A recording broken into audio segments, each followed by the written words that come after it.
விஜய் அவர்கள் நடிச்ச சச்சின் படத்தை நம்ம 90s கிட்ஸ் சைல்ட்ஹுட்ல நிறையவே பல தடவை ரீவாட்ச் பண்ணி என்ஜாய் பண்ணிருப்போம், குறிப்பா அதோட காமெடிக்காக. ஆனா அந்த திரைப்படம் நமக்கு ஒரு முக்கியமான எக்கனாமிக்ஸ் சொல்ல வருது அப்படின்னு சொன்னா உங்களால நம்ப முடியுதா?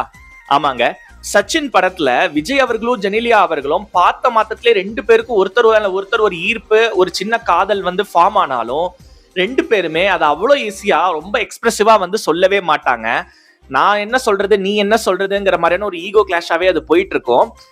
இத எக்கனாமிக்ஸ்ல நாங்க ஃபர்ஸ்ட் மூவர் டிஸ்அட்வான்டேஜ் அப்படின்னு சொல்லுவோம். அதாவது இந்த இடத்துல லவ் ஆர் ரிலேஷன்ஷிப் அப்படின்னு பொறுத்த வரைக்கும் அது கேம் தியரியில ஒரு சீக்வென்ஷியல் கேம் அப்படின்னு சொல்லுவோம். அதாவது ஒருத்தரோட பண்ற மூவை பொறுத்து தான் நம்மளோட மூவும் அமையும். சோ இந்த சீக்வென்ஷியல் கேம் கிட்டத்தட்ட ஒரு செஸ் மாதிரி தான் உங்களுக்கு ரிலேஷன்ஷிப்ல. அப்போ அவங்க ரெண்டு பேருமே ஒரு நான் கோஆபரேட்டிவ் கேமாவே போயிட்டு இருக்காங்க. அதாவது ரெண்டு பேருக்குமே ஒருத்தர் மேல ஒருத்தர் லவ் இருக்கு. ஆனா ரெண்டு பேரும் கன்ஃபஸும் பண்ணிக்க கூடாது, எனக்கு லவ் இருக்குன்னு எக்ஸ்பிரஸும் பண்ணிக்க கூடாது. ஆனா ரெண்டு பேருக்கும் லவ் அமைஞ்சிடணும் அப்படின்னு ஒரு பேராசையோட இருக்காங்க. அண்ட் எங்க நான் ஃபர்ஸ்ட் கன்ஃபஸ் பண்ணிட்டா நான் இதுல வீக்கா தெரிஞ்சிருவேனோ, இல்ல எனக்கான அந்த ஒரு வேல்யூ இதுல இருக்காதோ அப்படிங்கிற ஃபர்ஸ்ட் மூவர் டிஸ்அட்வான்டேஜ் கான்செப்டை ரெண்டு பேருமே அப்ளை பண்றாங்க. ரெண்டு பேருமே இதுல நான் லவ்வ சொல்ல மாட்டேன் அப்படிங்கிற மாதிரி ரொம்பவே பிடிவாதமா இருக்காங்க. இது ரிலேஷன்ஷிப்குள்ள மட்டும் இல்லைங்க, பிசினஸ்லயும் நிறையவே பொருந்தும்.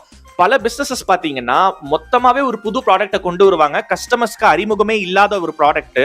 அதை மார்க்கெட்டுக்குள்ள கொண்டு போறதுக்கு அதுக்கு நிறைய காஸ்ட் செலவு பண்ணி அந்த கஸ்டமர்ஸை எஜுகேட் பண்றதுக்கு, இப்படி ஒரு ப்ராடக்ட் இந்த விதத்துல உங்களுக்கு பெனிஃபிட் பண்ணும் அப்படின்னு கஸ்டமர்ஸை ட்ரெயின் பண்றதுக்கான ஒரு காஸ்ட் இருக்கு.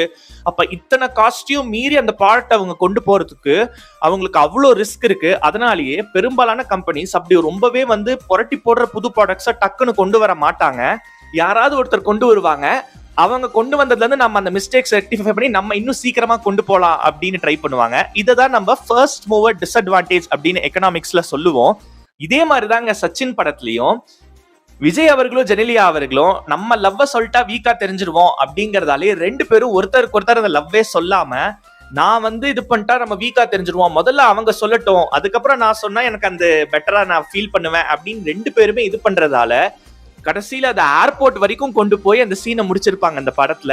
இதுதாங்க சச்சின் படம் நமக்கு சொல்லி கொடுக்கிற ஒரு முக்கியமான எக்கனாமிக்ஸ் லெசன்.